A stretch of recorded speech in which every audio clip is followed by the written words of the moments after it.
आप सभी को जय मसीह की द बाइबल पोर्शन में आपका स्वागत है। हमारा आज का वचन है एजरा की पुस्तक 4 अध्याय। जब यहूदा और बिन्यामीन के शत्रुओं ने यह सुना कि बंधुआई से छूटे हुए लोग इस्राएल के परमेश्वर यहोवा के लिए मंदिर बना रहे हैं, तब वे जरुब्बाबेल और पूर्वजों के घरानों के मुख्य मुख्य पुरुषों के पास आकर उनसे कहने लगे, हमें भी अपने संग बनाने दो, क्योंकि तुम्हारे समान हम भी तुम्हारे परमेश्वर की खोज में लगे हुए हैं। और अश्शूर का राजा एसरहद्दोन जिसने हमें यहाँ पहुँचाया, उसके दिनों से हम उसी को बलि चढ़ाते भी हैं। जरुब्बाबेल, यीशु और इस्राएल के पितरों के घरानों के मुख्य पुरुषों ने उनसे कहा, हमारे परमेश्वर के लिए भवन बनाने में तुम्हारा हमसे कोई संबंध नहीं। हम ही लोग एक संग मिलकर फारस के राजा खुसरू की आज्ञा के अनुसार इस्राएल के परमेश्वर यहोवा के लिए उसे बनाएंगे। तब उस देश के लोग यहूदियों को निराश करने और उन्हें डराकर मंदिर बनाने में रुकावट डालने लगे। और फारस के राजा खुसरू के जीवन भर वरन फारस के राजा दारा के राज्य के समय तक उनके मनोरथ को निष्फल करने के लिए वकीलों को रुपया देते रहे। क्षयर्ष के राज्य के आरंभिक दिनों में उन्होंने यहूदा और यरूशलेम के निवासियों का दोष पत्र उसे लिख भेजा। फिर अर्थक्षेत्र के दिनों में बिश्लाम, मिथ्रदात और ताबेल ने और उसके सहयोगियों ने फारस के राजा अर्थक्षेत्र को चिट्ठी लिखी, और चिट्ठी अरामी अक्षरों और अरामी भाषा में लिखी गई। अर्थात रहूम राजमंत्री और शिमशे मंत्री ने यरूशलेम के विरुद्ध राजा अर्थक्षेत्र को इस आशय की चिट्ठी लिखी।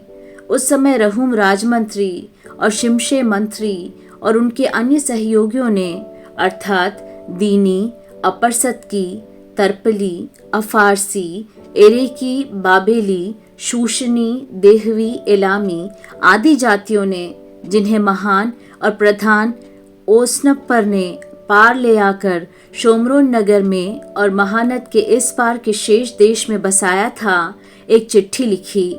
जो चिट्ठी उन्होंने अर्थक्षेत्र राजा को लिखी, उसकी यह नकल है। राजा अर्थक्षेत्र की सेवा में तेरे दास जो महानद के पार के मनुष्य हैं, तुझे शुभकामनाएं भेजते हैं। राजा को यह विदित हो कि जो यहूदी तेरे पास से चले आए, वे हमारे पास यरूशलेम को पहुँचे हैं। वे उस दंगेत और घिनौने नगर को बसा रहे हैं, वरन उसकी शहरपनाह को खड़ा कर चुके हैं और उसकी नींव को जोड़ चुके हैं। अब राजा को विदित हो कि यदि वह नगर बस गया और उसकी शहरपनाह बन गई, तब तो वे लोग कर, चुंगी और राहदारी फिर न देंगे और अंत में राजाओं की हानि होगी। हम लोग तो राजमंदिर का नमक खाते हैं और उचित नहीं कि राजा का अनादर हमारे देखते हो। इस कारण हम यह चिट्ठी भेजकर राजा को चिता देते हैं, तेरे पुरखाओं के इतिहास की पुस्तक में खोज की जाए। तब इतिहास की पुस्तक में तू यह पाकर जान लेगा कि वह नगर बलवा करने वाला और राजाओं और प्रांतों की हानि करने वाला है, और प्राचीन काल से उसमें बलवा मचता आया है।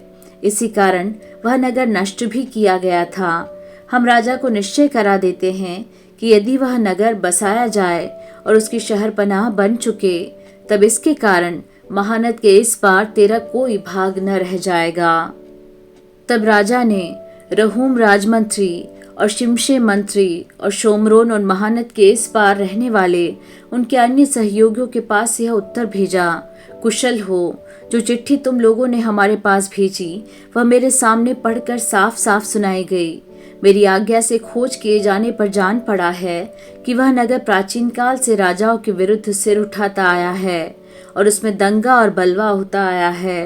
यरूशलेम के सामर्थी राजा भी हुए, जो महानद के पार से समस्त देश पर राज्य करते थे, और कर, चुंगी और राहदारी उनको दी जाती थी। इसलिए अब इस आज्ञा का प्रचार कर कि वे मनुष्य रोके जाएं, और जब तक मेरी ओर से आज्ञा न मिले तब तक वह नगर बनाया न जाए। चौकस रहो, इस बात में ढीले न होना, राजाओं की हानि करने वाली वह बुराई क्यों बढ़ने पाए। जब राजा अर्थक्षेत्र की यह चिट्ठी रहूम और शिमशे मंत्री और उनके सहयोगियों को पढ़कर सुनाई गई, तब वे उतावली करके यरूशलेम को यहूदियों के पास गए और बलपूर्वक उनको रोक दिया। तब परमेश्वर के भवन का काम जो यरूशलेम में है रुक गया और फारस के राजा दारा के राज्य के दूसरे वर्ष तक रुका रहा।